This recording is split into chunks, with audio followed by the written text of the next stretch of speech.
Diz assim a palavra do Senhor. Atos 12, a partir do versículo 5.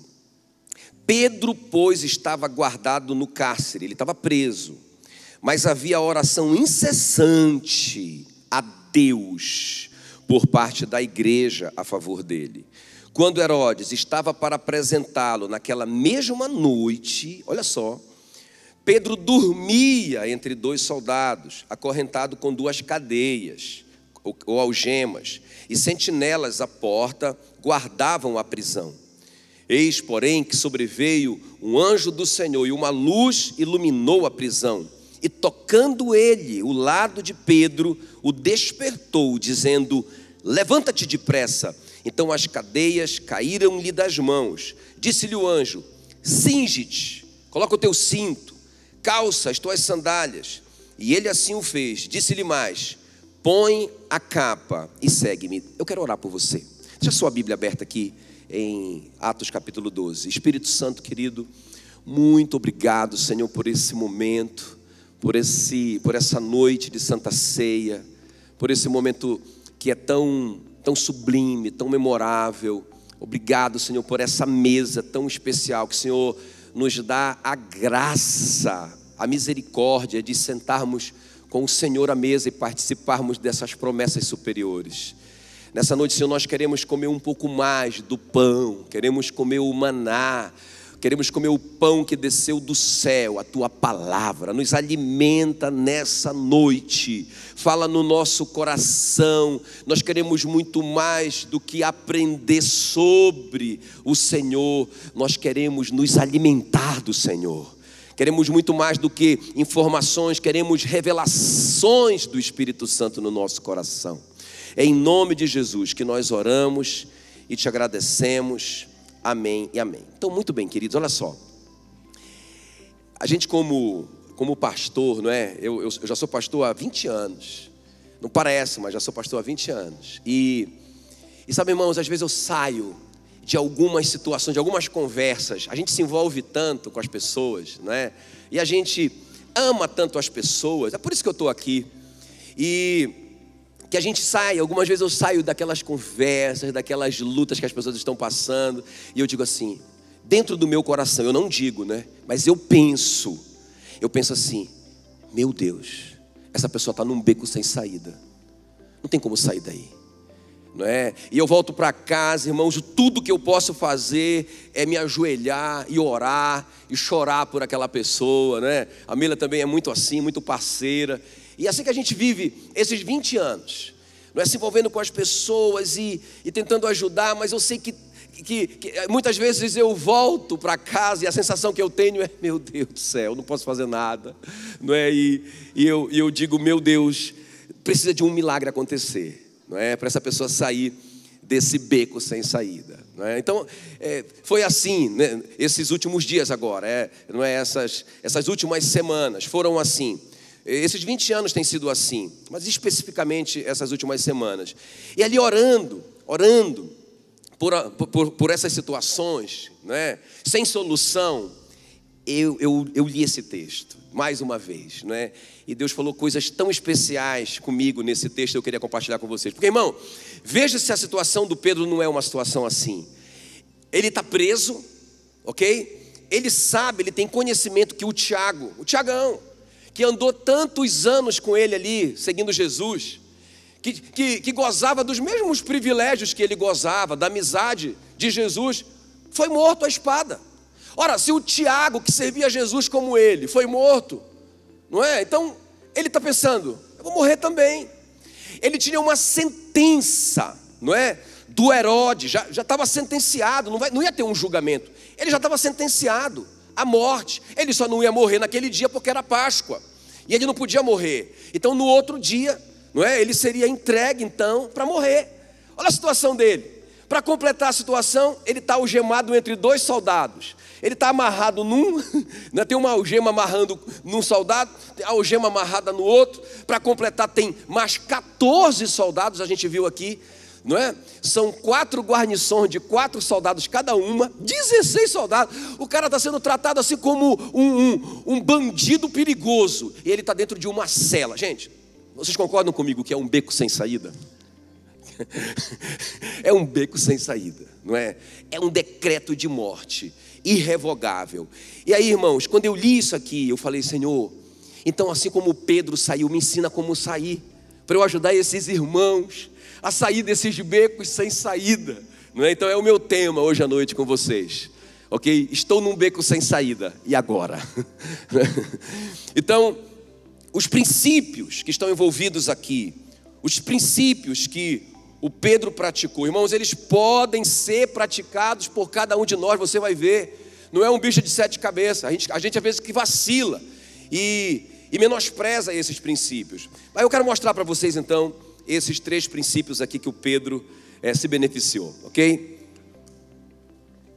Então, em primeiro lugar, escolha e cultive a sua rede de relacionamentos.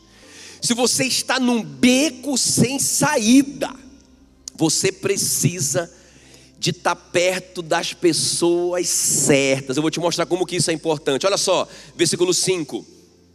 Pedro, pois, estava preso no cárcere, mas havia oração incessante a Deus por parte da igreja a favor dele. Agora preste bem atenção.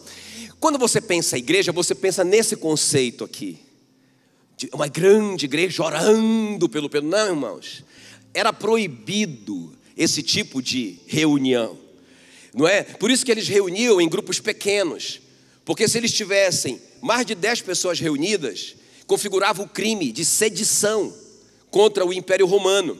Então eles eram presos, poderiam morrer, se eles, era como se fosse um motim contra o Império Romano. Então eles reuniam em grupos pequenos, nas casas.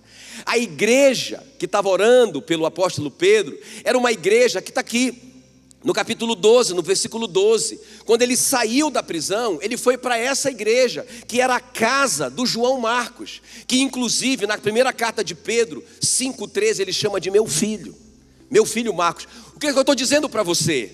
Irmãos, nós precisamos de relacionamentos fortes e verdadeiros na igreja, não é? A gente tem ouvido falar muito, né, aqui o mundo corporativo, aí, os coaches da vida, tem falado muito de networking, né? Um grupo de pessoas, um relacionamento de pessoas que eu posso dar e que eu posso receber para eu crescer no meu trabalho. Mas, irmão, está na Bíblia há muito tempo. Isso não é uma descoberta dos nossos dias.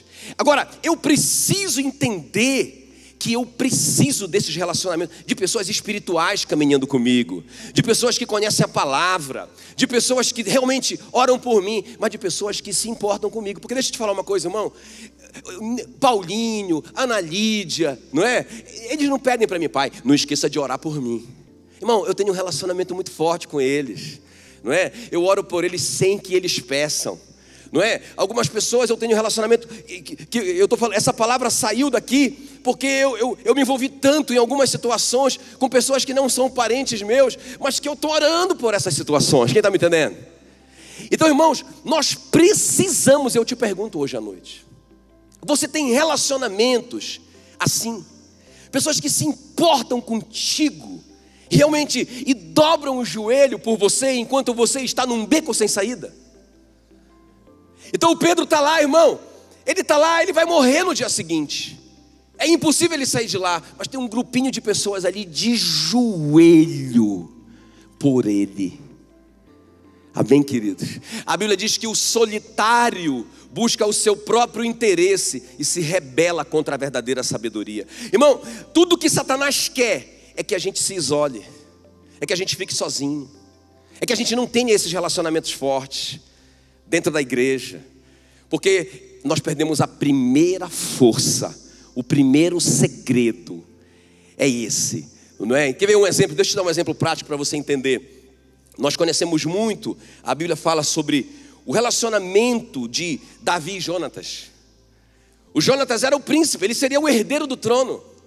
Olha só, o Davi, irmão, o que é essa coisa de network? O que é essa coisa de uma rede de contatos, uma rede de relacionamento? Não é eu pegar, esse aqui pode me ajudar, esse aqui também pode, esse aqui serve para mim. Não é isso, é o contrário. O que eu posso fazer por essa pessoa? E aí, irmão, porque eu me disponho a servir, eu vou conquistar essa pessoa. Então vai ser uma troca. É isso que é esse relacionamento saudável. Mas não é uma troca interesseira. Olha, eu vou te dar isso e você me dá aquilo. Não, é natural.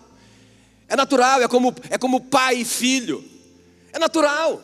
Entende? Então veja bem, na verdade o Davi resolveu um problema para o Jonatas. Porque o Jonatas era o general do exército, não é? Ele era o filho do rei e era ele que era o responsável pelo exército. Quando o gigante estava lá desafiando todo mundo, chega um garoto que encara o negócio e diz: eu resolvo, eu consigo, eu dou conta, eu sei fazer, deixa comigo. E ele foi lá e resolveu. Quando ele matou o gigante, a Bíblia diz que o coração do Jonatas se ligou ao dele. E o Jonatas foi lá e propôs uma aliança. Eu quero ser seu amigo. Eu quero fazer uma aliança contigo. Eu quero que você faça parte da minha lista de contato. Eu quero andar com você. Eu quero aprender com você. Eu estou vendo que Deus anda contigo. Foi o Jonatas que propôs. Ele tirou a capa dele, ele tirou o escudo dele, ele tirou a espada dele, ele entregou para o Davi. Aí, irmãos, eles se ligaram numa amizade que foi o diferencial para a vida do Davi. Escuta isso, porque olha o que vai acontecer. 1 Samuel 19:1, você pode me acompanhar. O Saul já estava com ciúme do Davi, porque o povo amava mais o Davi do que o próprio rei. E o Saul, com ciúme do Davi, disse para o filho dele, o Jonatas: falou Saul a Jonatas, seu filho, e a todos os servos sobre matar Davi. Jonatas, filho de Saul, muito afeiçoado a Davi, o fez saber a este, dizendo: meu pai Saul procura matar-te. Cuidado, pela manhã fica num lugar oculto e esconde-te. Agora escuta, irmão, o Davi ia morrer. Ele matou o Golias, agora ele está famoso, mas ele vai ter uma carreira muito curta, ele vai morrer. Graças a Deus, ele tinha um parceiro, ele tinha um amigo. Você vai ver ele arriscando a vida dele por causa desse camarada. Você tem um parceiro?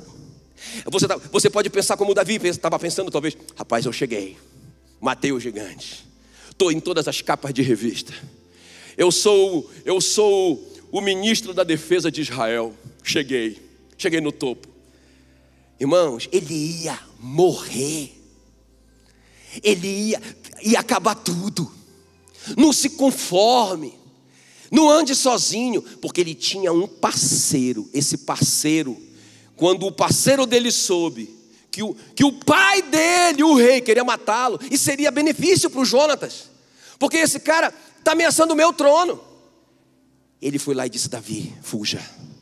Isso chama-se intercessão. Quem está me entendendo?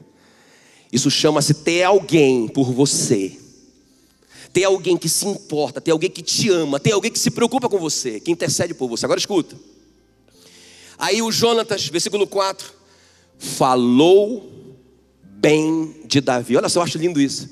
Então Jonatas falou bem de Davi a Saul. Tem alguém que fala bem de você? Lembra quando o Saul ficava endemoninhado, não é? Vinha um espírito e dominava ele. Alguém falou assim: eu conheço um cara, eu conheço um homem, ele é filho de Jessé, ele sabe tocar bem, ele fala com sabedoria, e o Senhor é com ele. Tinha milhares de músicos em Israel. O Davi nem era levita, ele era da tribo de Judá, e ele que foi o escolhido porque alguém falou bem dele. As pessoas estão falando bem de você. Entende o que eu estou te falando? A gente ter essas amizades estratégicas tão importantes. Então Jonatas falou bem de Davi a Saul, seu pai, e lhe disse: não peque o rei contra o seu servo Davi, porque ele não pecou contra ti, e os seus feitos para contigo têm sido muito importantes. Arriscando ele a vida, feriu os filisteus e efetuou o Senhor grande livramento a todo Israel. Tu mesmo o viste e te alegraste, porque, pois, pecarias contra sangue inocente, matando Davi sem causa. Olha a resposta do rei. Saul atendeu a voz de Jonatas e jurou: tão certo como vive o Senhor, ele não morrerá. De novo o cara salvou a vida dele. Agora escuta bem, lá na frente, o Saul agora enfurecido, chama o Jonatas e diz para ele: meu irmão, abre o teu olho, eu estou para morrer, camarada. E esse cara aí, ele é mais querido por Israel do que eu e você. Ele vai pegar o seu lugar. Enquanto o filho de Jessé viver, 1 Samuel 20:31, sobre a terra nem tu estarás seguro, nem seguro o teu trono. Pelo que manda buscá-lo agora, porque ele deve morrer. Então respondeu Jonatas a Saul, seu pai, e lhe disse: porque há de ele morrer? O que ele fez? Então Saul atirou-lhe com a lança para o ferir. Com isso entendeu Jonatas que de fato seu pai já determinara matar Davi. Vocês estão me entendendo? Irmãos, você está em perigo. Credo, pastor, vira essa boca para lá. Você está em perigo. Você está em perigo. Eu estou em perigo o tempo todo. Não pense que você está num lugar que você... não, você não chegou e nem eu cheguei. A Bíblia diz que Satanás anda ao derredor, rugindo como um leão, buscando a quem possa tragar. Seu emprego não está garantido. Você não está garantido. Uma das coisas que nós precisamos é de parceiros.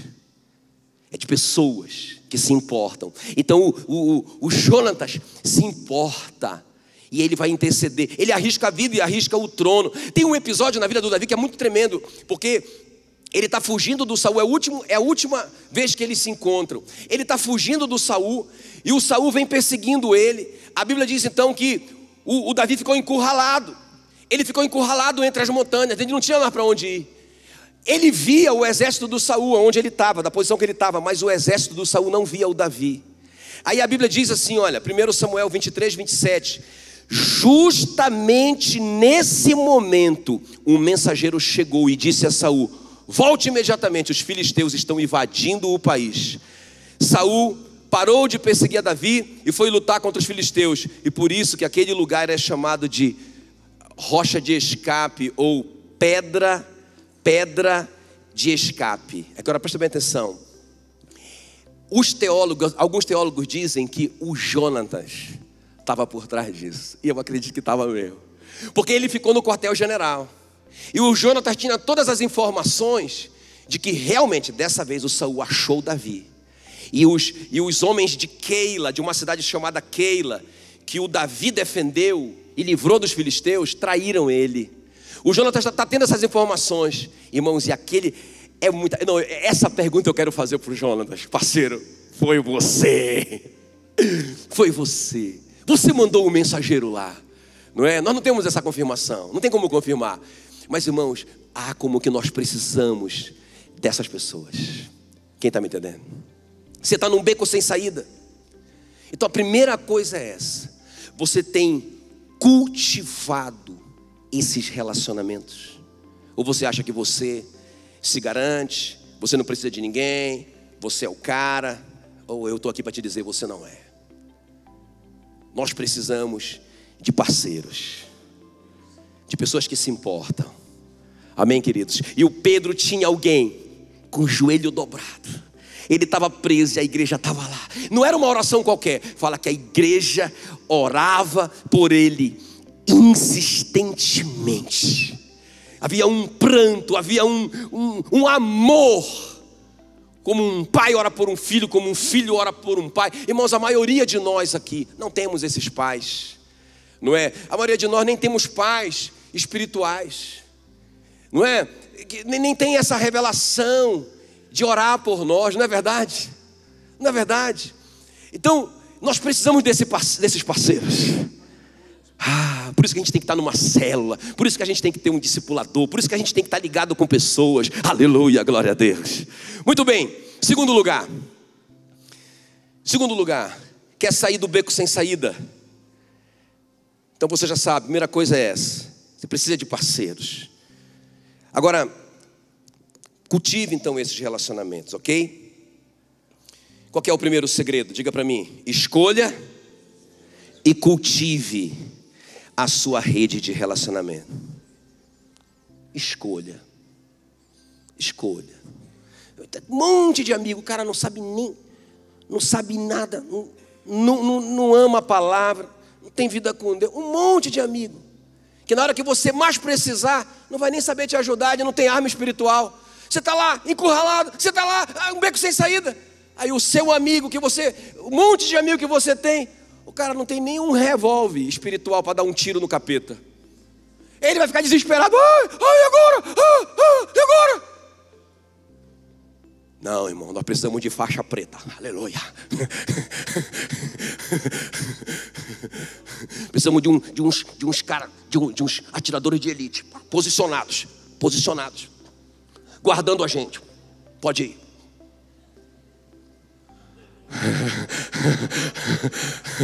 Amém.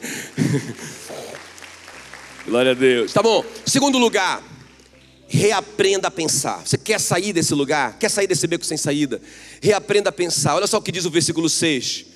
Quando Herodes estava para apresentá-lo, naquela mesma noite, irmão, ele já ia ser apresentado no dia seguinte, ele ia morrer. Então naquela noite que antecedia o dia da morte dele, Pedro, tá aí? Pedro dormia entre dois soldados. Irmão, é uma cena engraçada se não fosse trágica, né? A pessoa, o cara fortão do lado dele, acorrentado, e ele escolheu o mais fofinho. O cara dormiu no colo do soldado, acorrentado com 2 algemas, e as sentinelas à porta guardavam o cássio. Agora presta atenção, irmão, aí eu fiquei em crise. Eu falei, não, peraí, o que aconteceu? Porque, irmãos, acontecem coisas menores do que essas. Eu vou confessar só para vocês, tá? Essa parte depois a gente corta. E eu não durmo, não é? Às vezes acontecem umas coisinhas assim tão pequenas comparadas a essas aqui. E eu já fico me enrolando na cama. Agora imagine, irmão, o cara vai morrer no dia seguinte. Ele já tem um histórico que o Tiagão morreu, o Estevão foi apedrejado até a morte. Por que ele vai ser o privilegiadão da história? Meu irmão, ele está...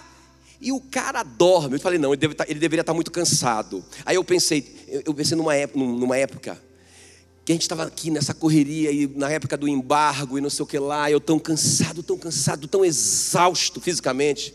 Irmão, eu não consegui dormir naquela noite. E eu falei, então não é por cansaço. Eu falei, Espírito Santo, então por que esse cara dormiu? Eu tenho que aprender com esse camarada. Por que ele dormiu? Aí eu descobri.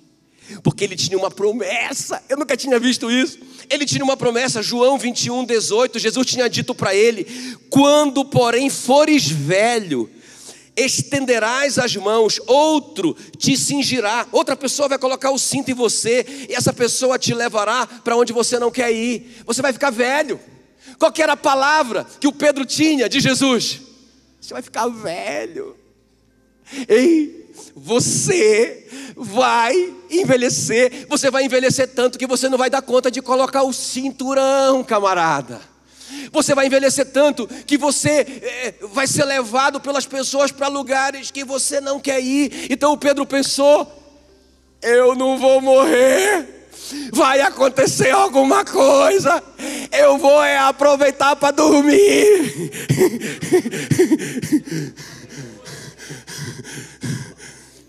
Irmão, por que o Pedro está pensando dessa maneira? Porque ele tem uma palavra.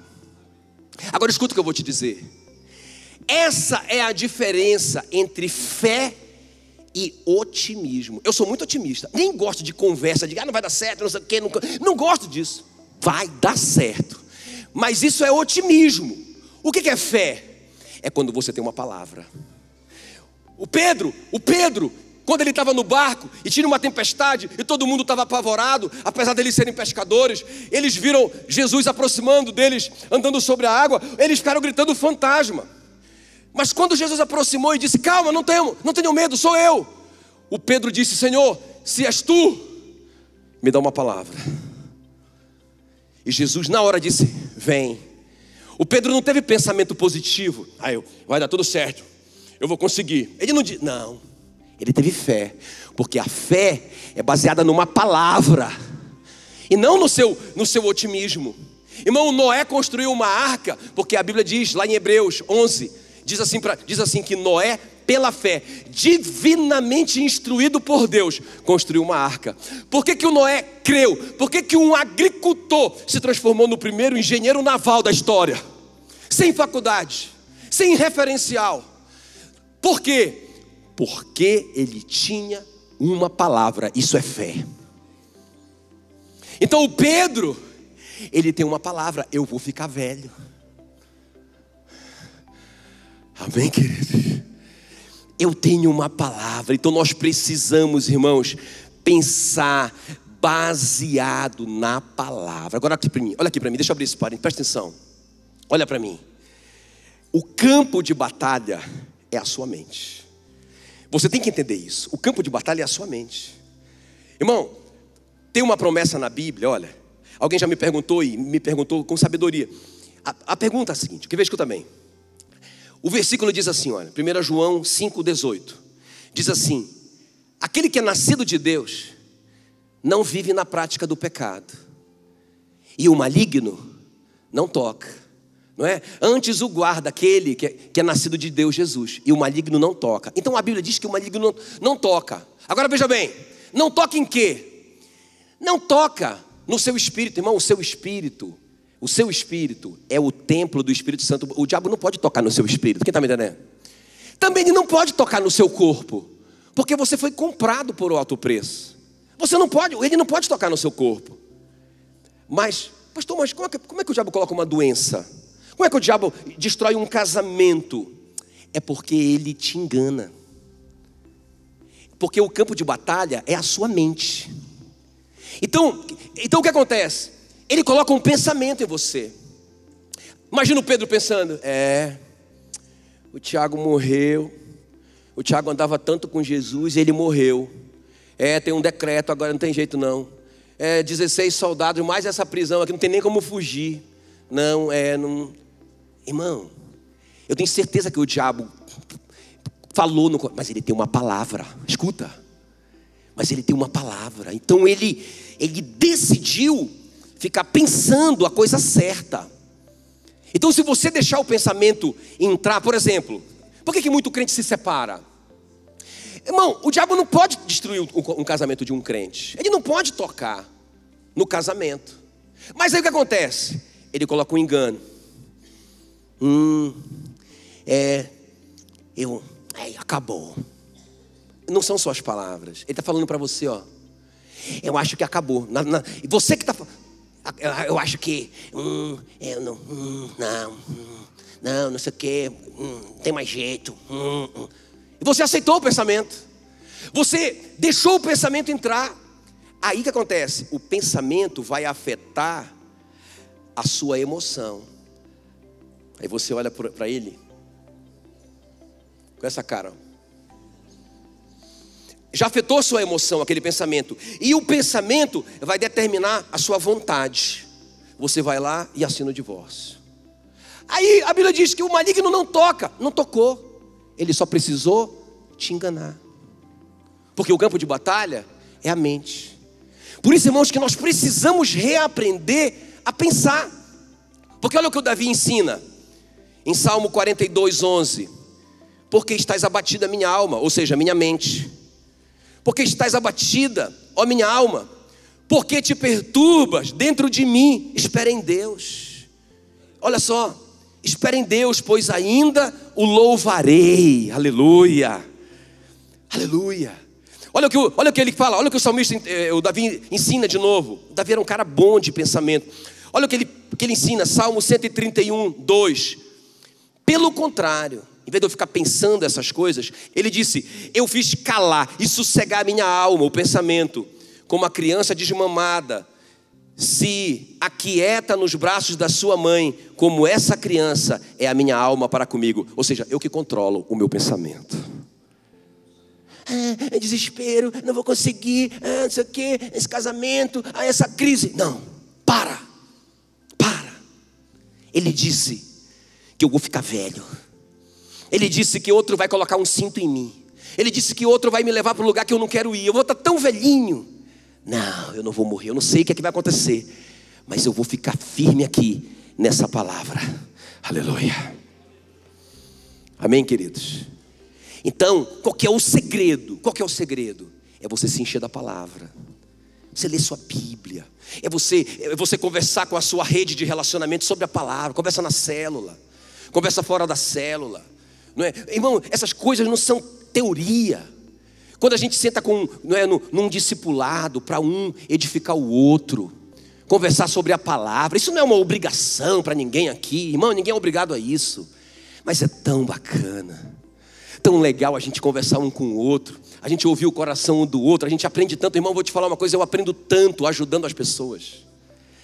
Às vezes eu vou ouvindo, às vezes eu vou numa célula, eu ouço o cara falando alguma coisa ali, eu digo, olha, eu anoto, cara, isso é legal que esse cara falou, que coisa tremenda. Às vezes a gente perde tanto tempo com tanta coisa. Aí quando a gente entra no beco sem saída, a gente não tem promessa, a gente não tem uma palavra, a gente só tem aquele pensamento ruim. E a alma que controla a gente, ela que determina, ela que manda nas nossas emoções, entende? Então a mente que está no controle, não o meu espírito. Eu acho esse Pedro fantástico. Eu vou ficar velho. Diga assim, eu vou ficar velho. Irmão, a velhice é uma bênção, não é? Nunca reclamo de ficar velho. Irmão, quero ficar bem velhinho, pregando o evangelho. Uma bênção, uma bênção. E último lugar para a gente orar. Então, se você quer sair do seu beco sem saída, você tem que cultivar esses relacionamentos, você tem que escolher suas amizades, você tem que, escuta bem, você tem que semear amizade. Irmão, só tem um jeito de colher no reino. Olha aqui, ó. Você só tem um jeito de colher no reino, semeando.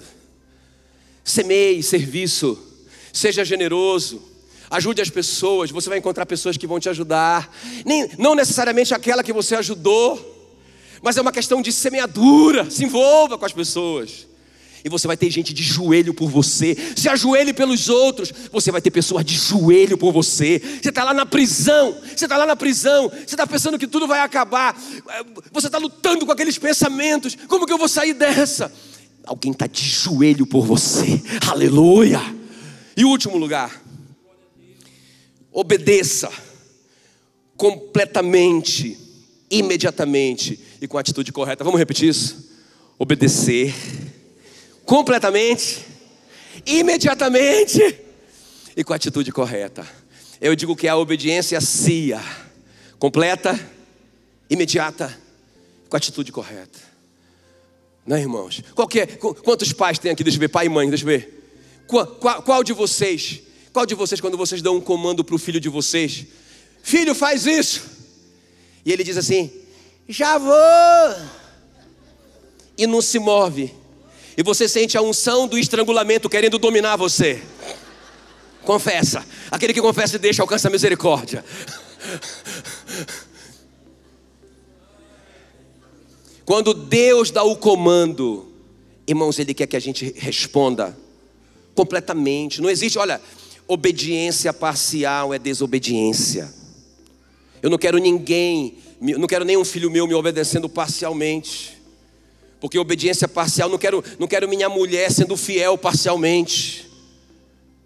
Ok? Obediência parcial é desobediência. Então a obediência tem que ser completa, tem que ser rápida, imediata, na hora.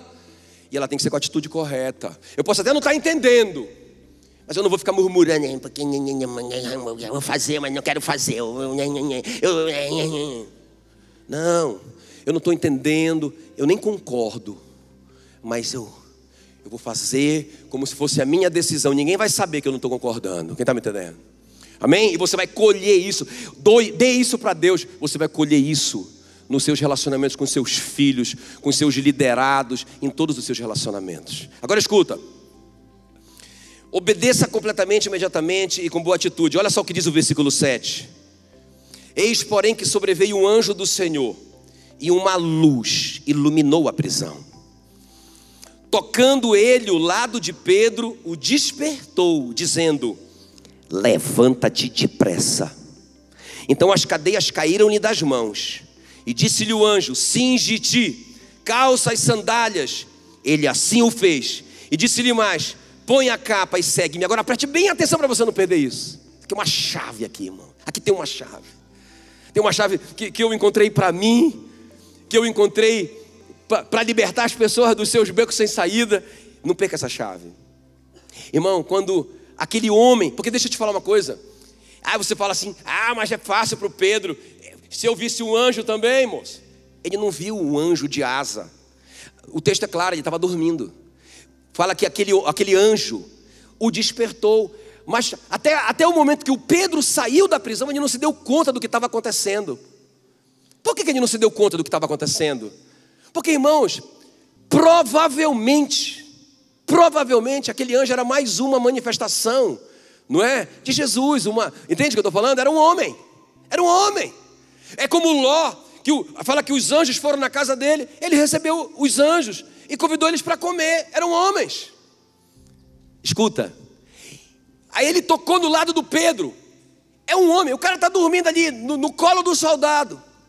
Aí aquele homem toca do lado dele e diz, ele acorda, levanta. Irmão, eu acho tremendo isso, escuta bem, isso aqui é a nossa posição no beco sem saída. Qual é a sua posição no seu beco sem saída? Deprê. O Espírito Santo está dizendo para vocês, levanta-te. Porque você tem que estar na posição de fé de que você está de saída. Interessante lá quando Deus fala com Josafá. Josafá, essa luta vocês não vão ter que lutar. Segundo Crônicas 20. Essa luta vocês não vão ter que lutar. Eu vou lutar por vocês. Eu só quero uma coisa de vocês. Fiquem na posição. Fiquem como se vocês fossem lutar. E ficou todos os soldados na posição. Aleluia. Então, quando aquele homem diz, levanta-te, ele... irmão, eu fico pensando se fosse eu. Eu estou num beco sem saída. Não tem como eu sair dali. E aquele homem, aquele enviado, diz, fica em pé. Ele, na hora, vista o seu cinto. Irmão, na hora que ele ficou em pé, logo quando ele se posicionou em obediência, a algema já caiu. Quem está me entendendo? Quando você se posiciona em obediência, irmão, já começa a libertação, mas não é completa. Cai a algema, mas tem uma cela. Cai a algema, mas ainda tem os soldados em volta. Mas já começou. Ele se assusta. A algema caiu. E o anjo diz agora, com as mãos livres, coloque o seu cinto.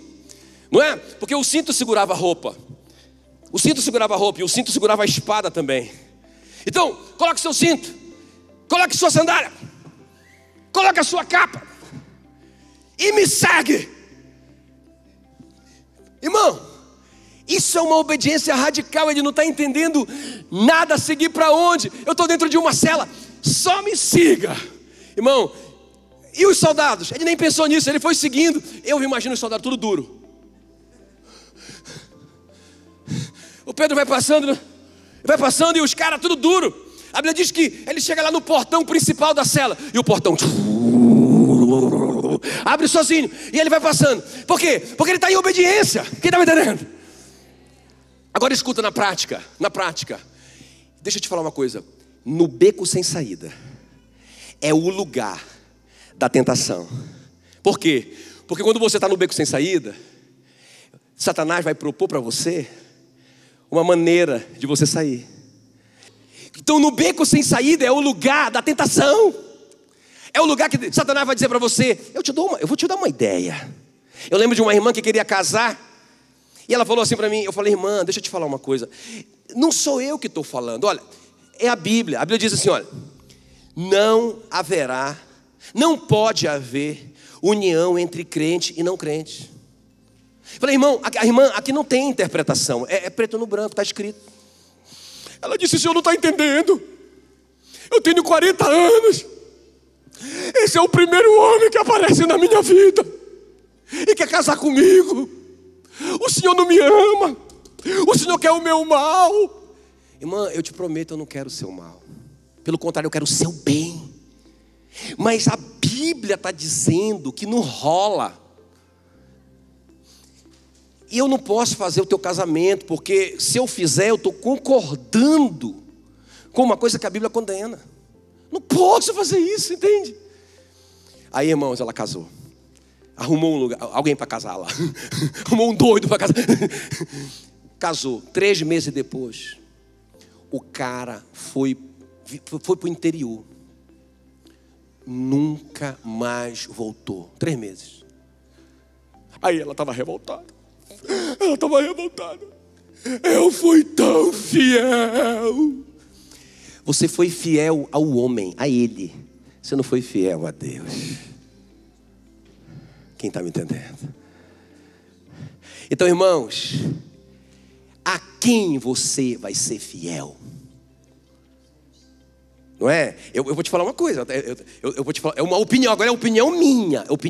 Veja bem, aqui não tem teologia, visão, nada.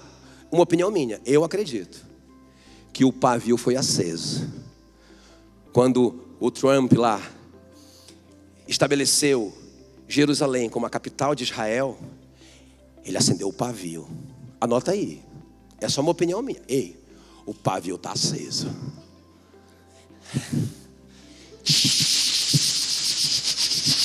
Barulho de pavio aceso. Eu acho que não apaga mais. Aí vamos lá. A Bíblia diz. Está aqui, ó. Eu vou ler para vocês. Coloca aqui no telão esse último versículo de Apocalipse. Aí. Aqui está a sabedoria. Aquele que tem entendimento calcula. Não, volta mais um pouquinho. Aqui. A todos os pequenos e os grandes, os ricos e os pobres, os livres e os escravos, faz que lhes seja dada certa marca sobre a mão direita ou sobre a fronte, para que ninguém possa comprar, vender, senão aquele que tem a marca, o nome da besta ou o número do seu nome. Aqui está a sabedoria. Aquele que tem entendimento calcule o número da besta, pois o número de homem é número de homem. Ora, esse número é 666. Agora olha aqui para mim, irmãos. Pensa você. Você não pode receber o seu salário, porque você não se curva em receber o número da besta. E você não tem dinheiro. Você não pode morar em lugar nenhum se você vive de aluguel. Você não pode morar. Você não pode ter água, energia elétrica. Você não pode, no posto de gasolina, colocar gasolina no seu carro. Tem que andar a pé. E vai faltar comida. O que você vai fazer? Por que eu estou te falando isso? O que isso tem a ver com obediência completa, imediata e com atitude correta? Na minha opinião, esses becos sem saída são treinamentos para nós que vamos chegar nesses últimos dias. Porque se a gente não aguenta, irmãos, um negocinho ali, ó, que apertou. Ai, apertou. O diabo vem, não, vem cá, eu te ajudo aqui, vem cá, eu resolvo aqui rapidinho um negócio para ti, ó. Uma mentirinha, um negocinho aqui, uma propinazinha aqui, ó. Se a gente por causa de uma bobagemzinha dessa, a gente já se vende. Imagina, irmão, quando chegar esse momento. Quem está me entendendo? Já pensou? Seu filhinho, o Henriquinho que eu amo tanto. Não tem, Henrico.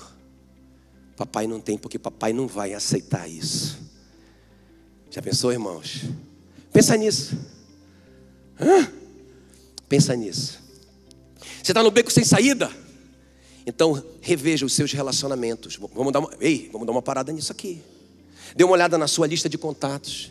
Quem é que você passa um tempão batendo papo furado? No Facebook da vida. Não estou falando contra isso, mas você pode usar o seu Facebook para edificação. Você pode escolher os seus amigos lá também. Quem está me entendendo? Quem é que está te norteando? Os seus pensamentos, as circunstâncias ou as promessas que você tem de Deus na sua vida? Quem é que está te norteando? E quando aperta o negócio? Irmão, eu conheço um monte de gente, não aqui, graças a Deus, que o negócio aperta. Primeiro que vai para o brejo é a igreja. Já era dízimo. Já era. Eu acho que às vezes eu acho que as pessoas nem acreditam mais nisso. Apertou? Primeiro corte. Primeiro corte, igreja. Irmãos, é por isso que muita gente nunca sai do buraco. Por isso que muita gente nunca sai desse beco sem saída. Porque negocia. Está entendendo o que eu estou falando?